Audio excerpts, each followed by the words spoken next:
നമസ്കാരം. News star ന്യൂസിലേക്ക് സ്വാഗതം. ഞാൻ ഫിറോസ്. പ്രധാന വാർത്തകൾ. നെല്ല് സംഭരണത്തിലും സംഭരണ വില വിതരണത്തിനുമുള്ള പ്രശ്നങ്ങൾ പരിഹരിക്കുവാൻ ശക്തമായ ഇടപെടൽ നടത്തുമെന്ന് BJP നിയോഗിച്ച പഠന സമിതിയുടെ അധ്യക്ഷൻ കുമ്മനം രാജശേഖരൻ. ജനറൽ ആശുപത്രിയിലെ പഴയ ബ്ലോക്ക് HSLAM MLA സന്ദർശിച്ചു. ഓർത്തോ സർജറി വിഭാഗങ്ങളിലാണ് MLA സന്ദർശനം നടത്തിയത്.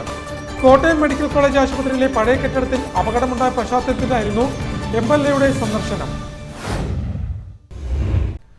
വഴിയോര കച്ചവട തൊഴിലാളി യൂണിയൻ CITU ആലപ്പുഴ ഏരിയ കൺവെൻഷനും വിദ്യാഭ്യാസ അവാർഡ് വിതരണ ചടങ്ങും സംഘടിപ്പിച്ചു. HSLAM MLA പരിപാടിയുടെ ഉദ്ഘാടനം നടത്തി. സംസ്ഥാന ചെസ് ടെക്നിക്കൽ കമ്മിറ്റിയുടെ നേതൃത്വത്തിൽ under nineteen open and girls selection chess ചാമ്പ്യൻഷിപ്പിന് തുടക്കം. നെല്ല് സംഭരണത്തിലും സംഭരണ വില വിതരണത്തിലുള്ള പ്രശ്നങ്ങൾ പരിഹരിക്കുവാൻ ശക്തമായ ഇടപെടൽ നടത്തുമെന്ന് BJP നിയോഗിച്ച പഠന സമിതിയുടെ അധ്യക്ഷൻ കുമ്മനം രാജശേഖരൻ പറഞ്ഞു. നെൽ സംഭരണത്തിലും സംഭരണ വില വിതരണത്തിലും നിലനിൽക്കുന്ന പ്രശ്നങ്ങൾ പരിഹരിക്കുവാൻ ശക്തമായ ഇടപെടൽ നടത്തുമെന്ന് നെൽകർഷകരുടെ പ്രശ്നങ്ങളെക്കുറിച്ച് പഠനം നടത്തുവാൻ BJP നിയോഗിച്ച പഠന സമിതിയുടെ അധ്യക്ഷൻ കുമ്മനം രാജശേഖരൻ പറഞ്ഞു. നെല്ല് സംഭരിച്ച് 48 മണിക്കൂറിനുള്ളിൽ വില നൽകണമെന്ന കേന്ദ്ര സർക്കാരുമായുള്ള കരാർ അട്ടിമറിക്കപ്പെടുകയാണിപ്പോൾ. നെല്ലിന്റെ കേന്ദ്ര സർക്കാർ സംഭരണ വില നേരിട്ട് കർഷകർക്ക് നൽകണമെന്ന നിർദ്ദേശം വ്യാപകമായി ഉയർന്നു വരികയാണ്. നാഷണൽ കോഓപ്പറേറ്റീവ് കോൺഫെഡറേഷൻ മുഖേന നെല്ല് സംഭരിക്കണമെന്ന നിർദ്ദേശത്തിൽ കൂടുതൽ ചർച്ച വേണ്ടതായിട്ടുണ്ട്. കേരളത്തിലെ നെൽ കർഷകർ നേരിടുന്ന പ്രതിസന്ധികളെക്കുറിച്ച് വിശദമായ പഠന റിപ്പോർട്ട് തയ്യാറാക്കി 2 ആഴ്ചക്കുള്ളിൽ കേന്ദ്ര സർക്കാരിന് സമർപ്പിക്കുമെന്നും അദ്ദേഹം പറഞ്ഞു. ബാങ്കിൽ കൊടുത്ത് ബാങ്കിൽ നിന്ന് വായ്പ, ആ ബാങ്കുകാർക്ക് മുഴുവൻ ഗവൺമെന്റ് പൈസ കൊടുക്കുക, അങ്ങനെ ഒരു സിസ്റ്റം ഉണ്ടാക്കി വെച്ചിട്ടുണ്ട്. സിസ്റ്റത്തിന് ഒരുപക്ഷെ വലിയ കുഴപ്പം ഒരുപക്ഷെ വേണ്ട വിധത്തിൽ നടന്നാൽ കുഴപ്പമില്ല. PRS കൊടുക്കേണ്ടത് ആ നിമിഷത്തിലാണ്, പക്ഷെ അത് കൊടുക്കുകയില്ല. അപ്പോൾ അവിടെ തന്നെ ഒരു ലംഘനമായി അതൊരാഴ്ച 2 ആഴ്ച 3 ആഴ്ച ഇങ്ങനെ ഇട്ട് ഓടിക്കും. അതവിടെ കൊടുക്കും. അതുകൊണ്ട് കൊടുത്ത് ബാങ്കിൽ കൊടുത്തിട്ട് എന്താ കാര്യം? ബാങ്കുകാരത് വാങ്ങിച്ചു. ഇപ്പം 4, 5, 6 മാസമായിട്ട് ഈ ബാങ്കുകാർ പൈസ കൊടുക്കാതെ ഇട്ടിങ്ങനെ ഓടിച്ചുകൊണ്ടിരിക്കും. ഇനി അത് ലോണായിട്ട് കൊടുക്കുകയാണ്. ലോണായിട്ട് കൊടുക്കുമ്പം ഈ പണം വാങ്ങിച്ച കർഷകന്റെ ദുരവസ്ഥ, അയാൾക്ക് പിന്നെ വേറൊരു ലോൺ എടുക്കാൻ പറ്റിയില്ല. അപ്പം അതൊരു വേറൊരു പ്രശ്നമാണ്. അപ്പം ഈ വക പ്രശ്നങ്ങൾ എല്ലാം മനസ്സിലാക്കിക്കൊണ്ട് തന്നെയാണ് കേന്ദ്രം സംസ്ഥാന സർക്കാരും എല്ലാം ഒരുമിച്ച് കൂടി ഒരു മെമ്മോറണ്ടം ഓഫ് അണ്ടർസ്റ്റാൻഡിംഗ്, ഒരു ധാരണാപത്രത്തിൽ ഒപ്പുവെച്ചിട്ടുണ്ട്. അതിൽ പറയുന്നത് വളരെ വ്യക്തമായിട്ട് അതിൽ സൂചിപ്പിച്ചിരിക്കുന്നത്, അതായത് കർഷകരിൽ നിന്നും നെല്ല് സംഭരിച്ചു കഴിഞ്ഞാൽ 48 മണിക്കൂറുകൾക്കകം അതിന്റെ വില കർഷകന് കൊടുക്കേണ്ടതാണ്. ആ സംഭരിക്കുന്നത് ആരായിരുന്നാലും, സംഭരിക്കുന്ന ഒരു ഗവൺമെന്റ് ഏജൻസി ആവാം, ആരായിരുന്നു, ഗവൺമെന്റ് നേരിട്ടാവാം, ആരായിരുന്നാലും 48 മണിക്കൂറുകൾക്കകം കർഷകർക്ക് അത് കൊടുത്തിരിക്കണമെന്നാണ്. പക്ഷേ ആ ധാരണാപത്രം അത് പൂർത്തിവെച്ചിരിക്കാൻ ആരും അറിയത്തില്ല. ഈ അടുത്ത കാലത്ത് നമ്മുടെ സംസ്ഥാന പ്രസിഡന്റ്, ഭാരതീയ ജനതാ പാർട്ടിയുടെ സംസ്ഥാന പ്രസിഡന്റ് രാജീവ് ചന്ദ്രശേഖർ, അദ്ദേഹം BJP സംസ്ഥാന ജനറൽ സെക്രട്ടറി C കൃഷ്ണകുമാർ, കർഷക മോർച്ച സംസ്ഥാന പ്രസിഡന്റ് ഷാജി R നായർ എന്നിവർ കൂടി ഉൾപ്പെട്ടതാണ് 3-അംഗ സമിതി. മങ്കൊമ്പിൽ നടന്ന നെൽകർഷക കൂട്ടായ്മയിൽ കർഷകരെ ESIയിൽ ഉൾപ്പെടുത്തുക, നെൽകർഷകർക്ക് പ്രത്യേകമായ ഇൻഷുറൻസ് പദ്ധതികൾ നടപ്പിലാക്കുക, ഉൽപാദന ബോണസ് കാലോചിതമായി വർദ്ധിപ്പിക്കുക, പാടശേഖരങ്ങളുടെ അടിസ്ഥാന സൗകര്യങ്ങൾ വികസിപ്പിക്കുക, ഓരുവെള്ള ഭീഷണി ഇല്ലാതാക്കാനുള്ള പദ്ധതികൾ നടപ്പിലാക്കുക തുടങ്ങി സമഗ്രമായ നിർദ്ദേശങ്ങൾ ചർച്ചയിൽ ഉയർന്നു വന്നിരുന്നു. കേന്ദ്ര ഭക്ഷ്യ കൃഷി ജലവിഭവ വകുപ്പ് മന്ത്രിമാരെ നേരിൽ കണ്ട് കാർഷിക പ്രശ്നങ്ങൾ ഗൗരവമായി തന്നെ ബോധ്യപ്പെടുത്തുമെന്നും കുമ്മനം രാജശേഖരൻ കൂട്ടിച്ചേർത്തു. മങ്കൊമ്പിൽ നടന്ന നെൽകർഷക കൂട്ടായ്മയിൽ സമിതി അംഗങ്ങളെ കൂടാതെ BJP ജില്ലാ പ്രസിഡന്റ് അഡ്വക്കേറ്റ് PK ബിനോയ്, മുൻ ജില്ലാ പ്രസിഡന്റ് NV ഗോപകുമാർ, മധ്യമേഖലാ president N Hari, PK Vasudevan, Vinod G Madathil, TK Aravindakshan, Bindu Vinayakumar, D Subhash, KG Prasad, CL Lajumon, Mathew George, Vachaparambil, Chakkachan Antony, Josy Kurian Tom, Antony Vaisyabhagam, Jose Kutty Purakkad, ഹരിശ്രീ വിജയകുമാർ, അനിൽകുമാർ വടക്കേക്കളം, ദിനേശ് പേരാവള്ളി, അജിത് P ശരത് എന്നിവർ ചർച്ചയിൽ നേതൃത്വം നൽകി. ജനറൽ ആശുപത്രിയിലെ പഴയ ബ്ലോക്ക് HSLAM MLA സന്ദർശിച്ചു. ഓർത്തോ സർജറി വിഭാഗങ്ങളിലാണ് MLA സന്ദർശനം നടത്തിയത്. കോട്ടയം മെഡിക്കൽ കോളേജ് ആശുപത്രിയിലെ പഴയ കെട്ടിടത്തിൽ അപകടമുണ്ടായ പശ്ചാത്തലത്തിലായിരുന്നു MLAയുടെ മിന്നൽ സന്ദർശനം. ആലപ്പുഴ ജനറൽ ആശുപത്രിയിലെ പഴയ block H M L A സന്ദർശിച്ചു. ഓർത്തോ സർജറി വിഭാഗങ്ങളിലാണ് സന്ദർശനം നടത്തിയത്. കോട്ടയം മെഡിക്കൽ കോളേജ് ആശുപത്രിയിലെ പഴയ കെട്ടിടത്തിൽ അപകടമുണ്ടായ പശ്ചാത്തലത്തിലായിരുന്നു MLA സന്ദർശനം. ജനറൽ ആശുപത്രിയിലെ പഴയ കെട്ടിടത്തിലെ ഫിറ്റ്നസ് ഇല്ലാത്തതും പ്രവർത്തിപ്പിക്കാത്തതുമായ ഭാഗത്തേക്ക് രോഗികളോ മറ്റുള്ളവരോ എത്തുന്നില്ല എന്ന് ഉറപ്പുവരുത്തണമെന്ന് HSLM RMOയ്ക്ക് നിർദ്ദേശം നൽകി. പഴയ ബിൽഡിംഗാണിത്. പുതിയ 117 കോടി മുടക്കി നമ്മൾ പുതുതായി നിർമ്മിച്ച പുതിയ കെട്ടിടത്തിലേക്ക് കുറേയധികം വാർഡുകൾ നമ്മൾ IP ആക്കി തന്നെ മാറ്റി അവിടേക്ക് മാറ്റിയിരുന്നു. നേരത്തെ തന്നെ മാറ്റി ഉദ്ഘാടനം ചെയ്ത ഉടനെ തന്നെ അങ്ങോട്ട് മാറ്റിയിരുന്നു. അതിൽ ഫിറ്റായിട്ടുള്ള സ്ഥലത്ത് കുറച്ച് ഭാഗം പ്രവർത്തിക്കുന്നുണ്ട്. സർജറിയും ഓർത്തോയുമാണ് പ്രധാനമായും പ്രവർത്തിക്കുന്നത്. അപ്പോൾ ആ ഭാഗം ഒന്നുകൂടി ഒന്ന് നോക്കണം എന്നതിൻ്റെ അടിസ്ഥാനത്തിലാണ് ഒന്നിവിടേക്ക് എത്തിയത്. കിഫ്ബി ഫണ്ട് വകയിരുത്തി 117 കോടി രൂപ ചെലവിൽ നിർമ്മിച്ച 7 നില OP ബ്ലോക്കിൽ 2 നിലകൾ IP വാർഡുകളാക്കി മാറ്റി പ്രവർത്തിപ്പിച്ചിരുന്നു. പഴയ കെട്ടിടത്തിന്റെ ചില ഭാഗങ്ങൾ അൺഫിറ്റായ സ്ഥലത്ത് പ്രവർത്തിച്ചിരുന്ന വാർഡുകളാണ് പുതിയ കെട്ടിടത്തിലേക്ക് മാറ്റി പ്രവർത്തിപ്പിച്ചിരിക്കുന്നത്. ആശുപത്രി പ്രവർത്തനം സംബന്ധിച്ച് അവലോകനം നടത്തുന്നതിന് ചൊവ്വാഴ്ച രാവിലെ നഗരസഭയുടെയും PWയുടെയും എഞ്ചിനീയർ വിഭാഗങ്ങൾ, നഗരസഭ, ആശുപത്രി അധികൃതർ എന്നിവരുടെ യോഗം ചേരും. പരിശോധനയുടെ വെളിച്ചത്തിൽ ആവശ്യമായ നടപടികൾ സ്വീകരിക്കുമെന്ന് HSLM MLA പറഞ്ഞു. ആശുപത്രി RMO doctor Asha Mohandas, deputy DMO doctor Dileep, ARMO doctor Priyadarshan, infection control nurse Indulekha എന്നിവർ MLAക്കൊപ്പമുണ്ടായിരുന്നു. News star news, Alappuzha. വഴിയോര കച്ചവട തൊഴിലാളി യൂണിയൻ CITU ആലപ്പുഴ ഏരിയ കൺവെൻഷനും വിദ്യാഭ്യാസ അവാർഡ് വിതരണ ചടങ്ങും സംഘടിപ്പിച്ചു. അമ്പലപ്പുഴ MLA HSLM പരിപാടിയുടെ ഉദ്ഘാടനം നടത്തി. വഴിയോര കച്ചവട തൊഴിലാളി യൂണിയൻ CITU ആലപ്പുഴ ഏരിയ കൺവെൻഷനും വിദ്യാഭ്യാസ അവാർഡ് വിതരണവും നടത്തി. HSLM MLA പരിപാടിയുടെ ഉദ്ഘാടനവും വിദ്യാഭ്യാസ അവാർഡ് വിതരണവും നടത്തി. അതാണ് ഞാൻ പറഞ്ഞത്. നമ്മുടെ തൊഴിലാളി കുടുംബത്തിന്റെ സാമ്പത്തികമായി മറ്റുമെല്ലാം വന്നിരിക്കുന്ന പ്രയാസങ്ങളും മറ്റുമെല്ലാം, അല്ലെങ്കിൽ ആ ജീവിതത്തിലുണ്ടാകുന്ന ആ ബുദ്ധിമുട്ടുകളുടെ പരിഹാരം, നമ്മുടെ മക്കളെ വിദ്യാഭ്യാസം ചെയ്യിപ്പിച്ച് ഏറ്റവും മികച്ച നിലയ്ക്ക് അവർക്ക് വരുമാനം ആർജിക്കാനാവുന്ന രീതിയിലേക്ക് അവരെ ജീവിക്കാൻ അവർക്ക് എത്തിക്കുക എന്നുള്ളതാണ് ഏറ്റവും പ്രധാനപ്പെട്ട കാര്യം. നമ്മൾ ചെയ്യുന്ന ജോലിയും അല്ലെങ്കിൽ നമ്മൾ അനുഭവിച്ച പ്രയാസങ്ങൾ അതുപോലെ അവർ വളർന്നു വന്ന് ചേരുക എന്നുള്ളതല്ല നമ്മൾ ആഗ്രഹിക്കുന്നത്. അതിനേക്കാൾ പ്രധാനമായി നമ്മുടെ മക്കളിലൂടെ, നമ്മുടെ വിദ്യാഭ്യാസത്തിലൂടെ, അതിലൂടെ നേടുന്ന മികവിലൂടെ നമ്മുടെ കുടുംബത്തിന്റെ പ്രയാസങ്ങൾ ഒരു പരിധിവരേക്കെങ്കിലും നമുക്ക് തരണം ചെയ്യാനാവുക എന്ന ലക്ഷ്യം നമ്മൾ ഓരോ തൊഴിലാളി സഖാക്കളുടെയും കുടുംബങ്ങളുടെയും ലക്ഷ്യമായിട്ട് വരണം. ഇന്നത്തെ ഒരു കാലത്ത് നമ്മൾ അവർക്ക് നേടിക്കൊടുക്കേണ്ട വിദ്യാഭ്യാസത്തിന്റെ പ്രാധാന്യം എന്ന് പറയുന്നത് ഇന്ന് കാണുന്ന പോലെയല്ല നാളെ ലോകം ജീവിക്കാൻ പോകുന്നത്.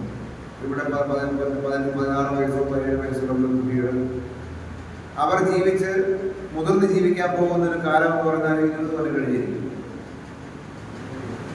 നമ്മളെ പോലെ മുതിർന്ന് ജീവിക്കാൻ പോകുന്ന കാലം 20 കൊല്ലമായി, അത് ഏറെ കൊല്ലം കഴിഞ്ഞിട്ടായിരിക്കും. അപ്പൊ 20 കൊല്ലം കഴിഞ്ഞാൽ നമ്മുടെ ലോകം എങ്ങനെയായിരിക്കും? അല്ലെ നമ്മുടെ ചുറ്റുപാടുള്ള ജീവിതം എങ്ങനെയായിരിക്കും എന്ന് നമുക്കിപ്പോൾ ഇങ്ങനെ ആലോചിക്കാൻ പറ്റില്ല. നമ്മൾ പ്രതീക്ഷിക്കാത്ത പോലെയുള്ള മാറ്റങ്ങളാണ് ലോകത്ത് സംഭവിക്കുന്നത്. അത് പുതിയ പുതിയ കണ്ടുപിടുത്തങ്ങളുടെ, ശാസ്ത്രത്തിന്റെ വളർച്ചയുടെ, ടെക്നോളജി വരുന്ന വളർച്ചയുടെ ഭാഗമായി ജീവിതത്തിലെ എല്ലാ രീതികളും മാറിക്കൊണ്ടിരിക്കുകയാണ്. CPIM ഏരിയ കമ്മിറ്റി ഓഫീസിൽ സംഘടിപ്പിച്ച കൺവെൻഷനിൽ union area president AM Ansari അധ്യക്ഷനായി. യൂണിയൻ ജില്ലാ general secretary M Sunilkumar, CITU Alappuzha south area secretary PP Pavanan, federation സംസ്ഥാന കമ്മിറ്റി അംഗം N സജീർ, വനിതാ കോർഡിനേറ്റർ ഷീല ജെയിംസ് എന്നിവർ സംസാരിച്ചു. Union area secretary PK Faisal സ്വാഗതവും ജില്ലാ കമ്മിറ്റി അംഗം ഹസൻ നന്ദിയും പറഞ്ഞു. സംസ്ഥാന ചെസ് ടെക്നിക്കൽ കമ്മിറ്റിയുടെ നേതൃത്വത്തിൽ ജില്ലാ under nineteen open and girls selection chess ചാമ്പ്യൻഷിപ്പിന് തുടക്കമായി. സംസ്ഥാന ചെസ് ടെക്നിക്കൽ കമ്മിറ്റിയുടെ നേതൃത്വത്തിൽ ജില്ലാ അണ്ടർ-13 open and girls selection chess championship സംഘടിപ്പിച്ചു. 23 പെൺകുട്ടികളും 51 ആൺകുട്ടികളും ഉൾപ്പെടെ 74 പേർ പങ്കെടുത്ത ചാമ്പ്യൻഷിപ്പ് HSLM MLA ഉദ്ഘാടനം ചെയ്തു. ആ ജീവിതത്തെക്കുറിച്ച് കാണുന്ന കാഴ്ചപ്പാട് പോലെ തന്നെയാണ് ചെസ്സുമായി ബന്ധപ്പെട്ട് നോക്കിയാൽ കാണുന്ന കാര്യം. ഏകാഗ്രതയും ബുദ്ധിയും നമുക്കെതിരെ വരുന്ന കാര്യങ്ങളെ മുൻകൂട്ടി കാണാനുള്ള ഒരു കഴിവും ഇങ്ങനെയെല്ലാം 2-3 കാര്യങ്ങൾ ആർജിക്കുക എന്നുള്ളത് ജീവിതത്തിൽ പ്രധാനപ്പെട്ടതാണ്. ചെസ്സിന്റെ വിജയത്തിലും പ്രധാനപ്പെട്ട കാര്യം തന്നെയാണ്. ബുദ്ധിയും ഏകാഗ്രതയും എതിരാളിയുടെ നീക്കങ്ങളെ മുൻകൂട്ടി അറിയാൻ ഉള്ള ഒരു ശേഷിയും ചെസ്സിന്റെ ഓരോ നീക്കങ്ങളിലും വിജയത്തിലും വളരെ വളരെ പ്രധാനപ്പെട്ടതാണ്. അതുകൊണ്ട് നമ്മുടെ കുട്ടികളുടെ ഈ ബൗദ്ധികമായ ഇത്തരം ശേഷിയെ അത് വികസിപ്പിക്കാൻ കഴിയുന്ന വളരെ പ്രധാനപ്പെട്ട ഒന്നാണ്. നമുക്ക് നേടാൻ കഴിയാത്ത ഒന്നുമില്ല എന്ന് ബോധ്യപ്പെടുത്തിയ ഒരു മത്സരം കൂടിയാണ്. ചാമ്പ്യൻഷിപ്പിന് മുന്നോടിയായി നടന്ന സമ്മേളനത്തിൽ chess technical committee vice chairman CR Soman അധ്യക്ഷത വഹിച്ചു. PK Umanathan, advocate Martin, Lakshmi, Mathew, Kailas Thottappally, convener CB Sebastian എന്നിവർ സംസാരിച്ചു. Chess technical committee treasurer Dheeresh Ansera ചടങ്ങിന് സ്വാഗതം പറഞ്ഞു. ദേവിക് വിശ്വനാഥ് ചാമ്പ്യനും നിർമ്മൽ D അൻസേര റണ്ണറപ്പുമായി. പെൺകുട്ടികളുടെ വിഭാഗത്തിൽ ഋതുപർണ ചാമ്പ്യനും അയന H നായർ റണ്ണറപ്പുമായി. ചരിത്രപ്രസിദ്ധമായ ചമ്പക്കുളം മൂലം വള്ളംകളി ഈ മാസം 9-ന് ചമ്പക്കുളത്തെ പമ്പയാറ്റിൽ നടക്കുമെന്ന് ഭാരവാഹികൾ പറഞ്ഞു. ആലപ്പുഴയിൽ നടത്തിയ വാർത്താ സമ്മേളനത്തിലാണ് അവർ ഇക്കാര്യം പറഞ്ഞത്. ചരിത്രപ്രസിദ്ധമായ ചമ്പക്കുളം മൂലം ജലോത്സവം ഈ മാസം 9-ന് ചമ്പക്കുളത്ത് പമ്പയാറ്റിൽ നടക്കും. സംസ്ഥാനത്തിലെ ഏറ്റവും പാരമ്പര്യമേറിയ വള്ളംകളിയാണ് ചമ്പക്കുളത്താറ്റിലെ മൂലം വള്ളംകളി. ഈ വർഷം കേരളത്തിലെ പ്രമുഖങ്ങളായ 5 ചുണ്ടൻ വള്ളങ്ങൾ, 3 A ഗ്രേഡ് വെപ്പ് വള്ളങ്ങൾ, 3 B ഗ്രേഡ് വെപ്പ് വള്ളങ്ങൾ എന്നിങ്ങനെ 11 വള്ളങ്ങൾ ജലോത്സവത്തിൽ മാറ്റുരയ്ക്കും. പൊതുമരാമത്ത് ടൂറിസം വകുപ്പ് മന്ത്രി PA മുഹമ്മദ് റിയാസ് വള്ളംകളി ഉദ്ഘാടനം ചെയ്യും. Kuttanad MLA Thomas K Thomas ഉദ്ഘാടന സമ്മേളനത്തിൽ അധ്യക്ഷനാകും. മാവേലിക്കര MP കൊടിക്കുന്നിൽ സുരേഷ് സാംസ്കാരിക സമ്മേളനം ഉദ്ഘാടനം ചെയ്യും. കൃഷി വകുപ്പ് മന്ത്രി P പ്രസാദ് സമ്മാനദാനം നിർവഹിക്കും. ജില്ലാ പഞ്ചായത്ത് പ്രസിഡന്റ് KG രാജേശ്വരി ജലോഘോഷയാത്ര ഫ്ളാഗ് ഓഫ് ചെയ്യും. Thiruvithamkoor Devaswom board president advocate PS Prashanth mass drill flag off ചെയ്യും. മുൻ MLA CK സദാശിവൻ വഞ്ചിപ്പാട്ട് മത്സരം ഉദ്ഘാടനം ചെയ്യും. മുൻ MLA KK ഷാജു സമ്മാനദാനം നിർവഹിക്കും. വള്ളംകളിയുടെ നടത്തിപ്പുമായി ബന്ധപ്പെട്ട് ഒരുക്കങ്ങളെല്ലാം പൂർത്തിയായതായി ഭാരവാഹികൾ ആലപ്പുഴ നടത്തിയ വാർത്താ സമ്മേളനത്തിലും കൂട്ടിച്ചേർത്തു. നമ്മുടെ ചരിത്രപ്രസിദ്ധമായ മൂലം വള്ളം ജലോത്സവം 2025 ജൂലൈ 9 ബുധനാഴ്ച ചമ്പക്കുളത്ത് പമ്പയാറ്റി വെച്ചാണ് നടത്തപ്പെടുന്നത്. കേരള സംസ്ഥാനത്തിലെ നമ്മുടെ പാരമ്പര്യമായിട്ടുള്ള സംസ്ഥാനത്തിലെ ഏറ്റവും പാരമ്പര്യമേറിയ വള്ളംകളിയാണ് ചമ്പക്കുളത്താറ്റിലെ ഈ മൂലം വള്ളംകളി. ചങ്ങനാശ്ശേരി അതിൻ്റെ ചരിത്രം പറഞ്ഞു കഴിഞ്ഞാൽ ചങ്ങനാശ്ശേരി താലൂക്കിലെ പെട്ട കുറിച്ചി കരിങ്കുളം ക്ഷേത്രത്തിൽ നിന്നും അമ്പലപ്പുഴ ശ്രീകൃഷ്ണ സാമ്പത്തിക ക്ഷേത്രത്തിലേക്കുള്ള പ്രതിഷ്ഠാവിഗ്രഹം വഹിച്ചുകൊണ്ടുള്ള ഘോഷയാത്ര ചെമ്പക്കുളത്ത് വർഷങ്ങൾക്ക് മുമ്പ് എത്തി മാപ്പിളശ്ശേരി തറവാട്ടിൽ ഇറക്കി വെച്ച് അന്ന് അവിടുത്തെ ആ ഒരു ആചാരപരമായ പൂജയൊക്കെ നടത്തി അവിടെ നിന്നും കളിവള്ളങ്ങളുടെ അകമ്പടിയോടുകൂടി നാനാജാതി മതസ്ഥരുടെ സഹകരണത്തോടും കൂടി കുട്ടനാട് തഹസിൽദാർ ജലോത്സവ സമിതി ജനറൽ കൺവീനറുമായ Shibu C Job, Champakulam block panchayat president Jincy Jolly, vice president MS Sreekanth, rice committee convener AV Murali, publicity committee chairman KG Arunkumar, convener Ajith Pisharath, taluk ഉദ്യോഗസ്ഥർ ജോസഫ് ചാക്കോ എന്നിവർ പത്രസമ്മേളനത്തിൽ സംബന്ധിച്ചു. ഇരവുകാട് SNV ഗ്രന്ഥശാല സംഘടിപ്പിച്ച വൈക്കം മുഹമ്മദ് ബഷീർ അനുസ്മരണവും അനുമോദന യോഗവും അമ്പലപ്പുഴ MLA ചിസ്സലാം ഉദ്ഘാടനം ചെയ്തു. ഇരവുകാട് SNV ഗ്രന്ഥശാല സംഘടിപ്പിച്ച വൈക്കം മുഹമ്മദ് ബഷീർ അനുസ്മരണവും അനുമോദന യോഗവും അമ്പലപ്പുഴ MLA ചിസ്സലാം ഉദ്ഘാടനം ചെയ്തു. മാറ്റം സംഭവിക്കാൻ ഏറ്റവും പ്രധാനപ്പെട്ട ഒരു കാര്യം വായനയിലേക്ക് നമ്മൾ തിരിയുക എന്നുള്ളത് തന്നെയാണ്.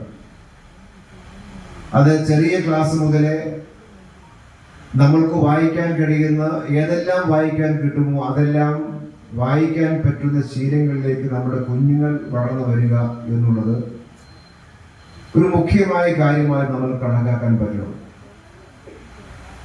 അക്കാഡമിക് കാര്യങ്ങൾ മാത്രം വായിക്കുക അല്ലെങ്കിൽ നമ്മുടെ ക്ലാസ്സിലെ പാഠപുസ്തകത്തിന്റെ പാഠഭാഗങ്ങൾ മാത്രം വായിക്കുകയും അറിയുകയും ചെയ്യുക എന്നുള്ളതല്ല. പലപ്പോഴും നമ്മൾ പരിമിതപ്പെട്ടു പോകുന്നത് അങ്ങനെയാണ്.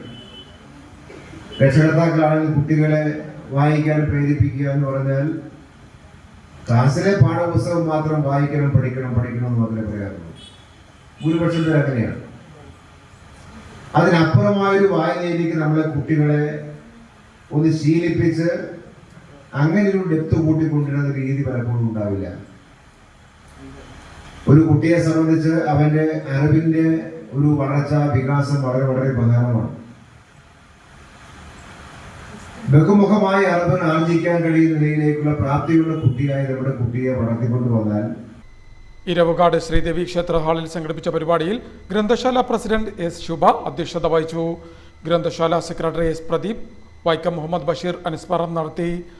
SSLC +2 പ്രൊഫഷണൽ കോഴ്സുകളിൽ ഉന്നത വിജയം നേടിയവരെയും LSS USS സ്കോളർഷിപ്പ് നേടിയവരെയും ഗ്രന്ഥശാല നടത്തിയ സാഹിത്യ പ്രശ്നോത്തരിയിൽ വിജയികളായവരെയും ചടങ്ങിൽ അനുമോദിച്ചു. Councillor Soumyaraj, K Mohankumar, CT Shaji, Murugan Iravakad, D Radhakrishnan എന്നിവർ സംസാരിച്ചു.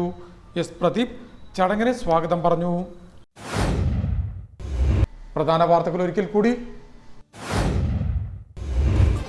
നെല്ല് സംഭരണത്തിലും സംഭരണ വില വിതരണത്തിനുമുള്ള പ്രശ്നങ്ങൾ പരിഹരിക്കുവാൻ ശക്തമായ ഇടപെടൽ നടത്തുമെന്ന് BJP നിയോഗിച്ച പഠന സമിതിയുടെ അധ്യക്ഷൻ കുമ്മനം രാജശേഖരൻ.